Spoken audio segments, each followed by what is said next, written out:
सर्वांचे लाडके बाळाजी नांदगावकर यांना विनंती करतो आपण उपस्थितांना मार्गदर्शन करावे। काही क्षणामध्ये साहेब आता येतील आणि त्या काही क्षणांची वाट मी तुमच्यासारखी पाहतोय। आज फक्त 2च भाषणं दिली होती आणि दोन्ही वक्त्यांनी उत्तम प्रकारचं मार्गदर्शन केलेलं आहे।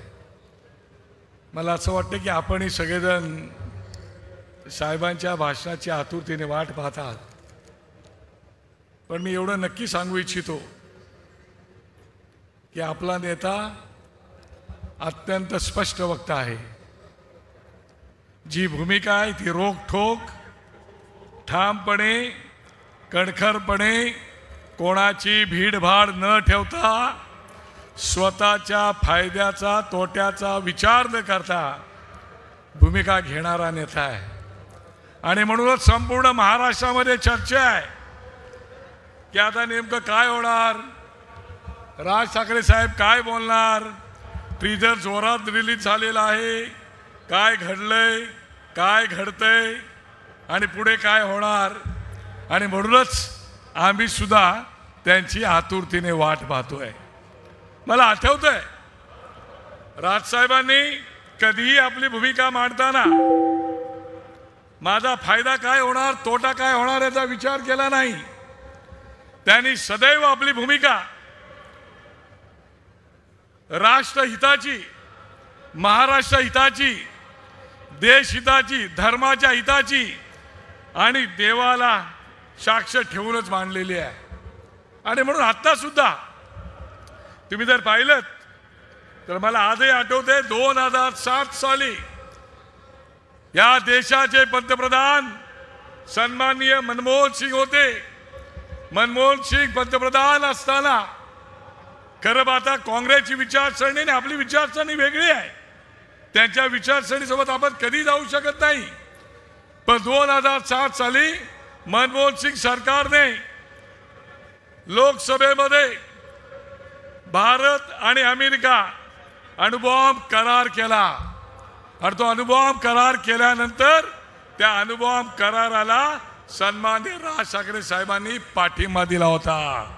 त्याने हा विचार केला नाही की अरे हे काँग्रेसचं सरकार आहे। त्यानंतर 2010 साली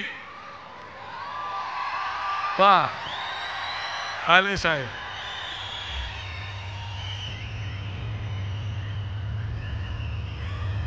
याला म्हणून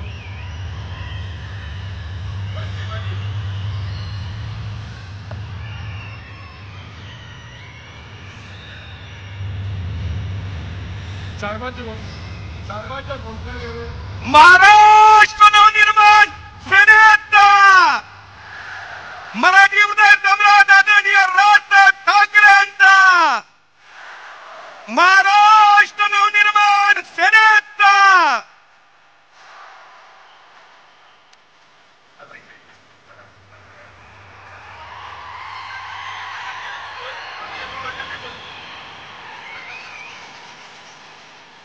आपण त्यांच्या आतुरतेने वाट बघत होता। मी सन्माननीय राजसाहेबांना विनंती करतो आपण शिवप्रतिमेस पुष्पहार अर्पण करावा। महाराज प्रौढ प्रताप पुरंदर क्षत्रिय कुलावतार शिवसेनाधीश्वर बहुजनांचे राजे जाणता राजा राजकारण धुरंधर छत्रपती शिवाजी महाराज की जय। भवानी जय शिवाजी।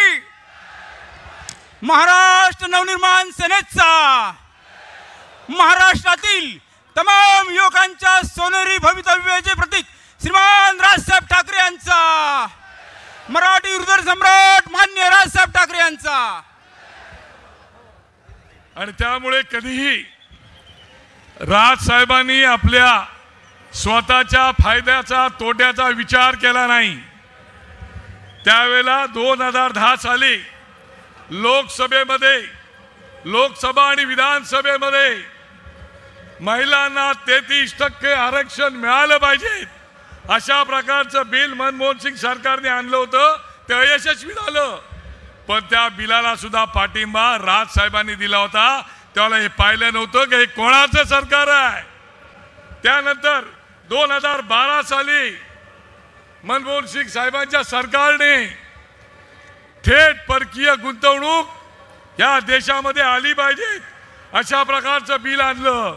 त्या बिलाला सुद्धा सन्मान्य राज ठाकरे साहेबांनी पाठिंबा दिला. त्यांनी कधी हा विचार केला नाही की आमच्या पक्षाचं काय होईल. हा विचार न करता त्यांनी भूमिका मांडली होती. ज्यावेळेला या देशामध्ये मला आजही आठवतंय राज साहेबांनी गुजरातचा दौरा केला. गुजरातचा दौरा केल्यानंतर त्यांच्या लक्षात आलं की या गुजरातचे मुख्यमंत्री त्यावेळेला तत्कालीन मुख्यमंत्री नरेंद्र मोदी साहेब होते. तेव्हा त्यांच्या लक्षात आलं की नरेंद्र मोदी साहेब या देशाचे पंतप्रधान झाले तर उत्तम होईल. आणि म्हणून त्यांनी अत्यंत स्पष्ट भूमिका त्यावेळेला मांडली. ज्यावेळेला त्यांना वाटलं काही चुकतंय त्यावेळेला त्यांनी लावरे व्हिडिओ दाखवून त्यांच्यावर टीका करायला सोडली नाही. पण त्याच्यानंतर ज्यावेळेला राम मंदिर झालं, सीएए कायदा आणला, त्याला सुद्धा पाठिंबा देण्याला राज ठाकरेंनी मागे पुढे पाहिलं नाही. आणि म्हणून स्वतःच्या फायद्या तोट्याचा विचार न करणारा नेता आहे. आणि म्हणून महाराष्ट्र आज साहेब तुमच्याकडे वाट पाहतोय की तुम्ही काय बोलणार आहात, काय भूमिका मांडणार आहात आणि आम्हाला काय संदेश देणार आहे. महाराष्ट्र सैनिक तर महाराष्ट्राच्या कानाकोपऱ्यातून आलेलाच आहे, पण आपल्या सैनिकांच्या सोबत इतर पक्षाची लोक सुद्धा कानाकोपऱ्यातून लपून छपून ऐकताय की नक्की साहेब आता काय बोलणार, कोणाचं काय काढणार. कारण ती हास्य जत्रा असते ना टीव्हीवरती, तशा त्या महाराष्ट्राची हास्य जत्रा झालेली आहे. आणि म्हणून मी साहेब तुम्हाला विनंती करतो, तुमच्या आणि तुमच्या भक्तांच्या मध्ये मी जास्त वेळ थांबत नाही. मी शेवटचा बॅट्समन आपला पटकन आलो का 2च भाषणं ठेवली होती. तरी पण मी सन्मान्य राजसाहेबांना विनंती करतो की आपण आता आम्हाला सगळ्यांना मार्गदर्शन करा. धन्यवाद. जय हिंद, जय महाराष्ट्र.